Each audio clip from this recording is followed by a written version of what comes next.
ఇక బులెటిన్ లో మరో బ్రేకింగ్ న్యూస్ చూస్తున్నాం. తెలంగాణ రాష్ట్రాన్ని క్రెడిట్ కార్డులా వాడుకుని కొత్త ప్రభుత్వం నెత్తిన 7 లక్షల కోట్ల అప్పుల భారాన్ని మోపిన కారు పార్టీ సోషల్ మీడియాలో కాంగ్రెస్ సర్కారుపై కారు కుతలు కూస్తోంది. 10 ఏళ్లలో తాము చేసిన అరాచక పాలనలో అప్పుల విషయాన్ని దాచిపెట్టి 6 నెలల్లో రేవంత్ సర్కార్ 25,000 కోట్లకు పైగా అప్పులు చేసిందని సోషల్ మీడియాలో కక్కోలు పెడుతూ తమ దిగజారుడుతనాన్ని బట్టబయలు చేస్తున్నారు. శాసనసభ లోక్సభ ఎన్నికల్లో ప్రజలు బీఆర్ఎస్ పార్టీ బట్టలు ఊడదీసి ఉతికారేసిన వాస్తవాలను కప్పిపుచ్చడానికి నిస్సిగ్గుగా నిందలేస్తుంది.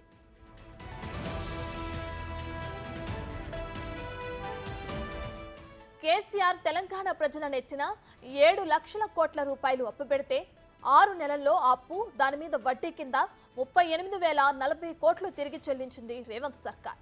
బీఆర్ఎస్ సర్కార్ చేసిన నిర్వాకం వల్ల రోజుకు 191 కోట్లు అప్పులు వడ్డీలకే తిరిగి చెల్లించాల్సిన పరిస్థితి నెలకొంది. ప్రభుత్వం 199 రోజుల్లో తెచ్చిన కొత్త అప్పులు కూడా గత బీఆర్ఎస్ ప్రభుత్వం చేసిన అప్పులు వడ్డీలు చెల్లించేందుకు సరిపోవటం లేదు. 2023 డిసెంబర్ నుంచి ఇప్పటి వరకు 25,118 కోట్లు అప్పు తీసుకుంది. ఇదే వ్యవధిలో గడిచిన 10 ఏళ్లలో చేసిన అప్పులకు 38,040 కోట్ల అసలు వడ్డీ కలిపి కిస్తీ కట్టిందంటే ఆర్థిక పరిస్థితి ఏ స్థాయిలో ఉందో అర్థమవుతుంది. ఆచితూచి అడుగులు వేస్తూ ఆర్థిక వ్యవస్థను గాడిలో పెట్టేందుకు రేవంత్ సర్కార్ కింద మీద పడుతుంటే అభివృద్ధి చేయక చేతకాని దత్తమ్మలు అప్పులు మిగిల్చి వెళ్లి దుష్ప్రచారం చేయటాన్ని కాంగ్రెస్ సర్కార్ తూత్పారపడుతుంది.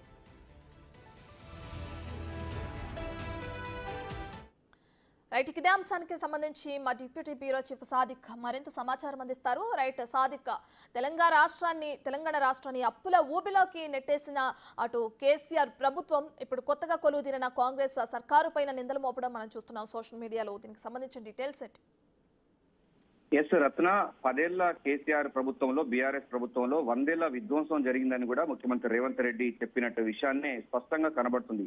రాష్ట్రంలో ఆర్థిక విధ్వంసం జరిగిన పాట వాస్తవం. 7 లక్షల కోట్ల రూపాయల వరకు కూడా ప్రజలపైన భారం మోపింది. అప్పుల కూబిలోకి రాష్ట్ర ప్రభుత్వాన్ని నెట్టివేశారు గత ప్రభుత్వ పాలకులు. ఇప్పటికే ఇచ్చినటువంటి వడ్డీలకు, అది తెచ్చిన అప్పులకు వడ్డీలకు చేయడంలోనే ఇప్పుడు ప్రస్తుతం సర్కారుకు కత్తి మీద సాములాగా మారుతుంది. అంటే రోజుకు 131 కోట్ల రూపాయల వరకు కూడా అప్పులు వడ్డీ కింద చెల్లిస్తున్న పరిస్థితి కనబడుతుంది. ఇట్లా మొత్తంగా చూసినట్టయితే ఇప్పటి వరకు వాళ్ళు 25,118 కోట్ల రూపాయల వరకు కూడా ఇచ్చినటువంటి సందర్భం చూస్తున్నాం.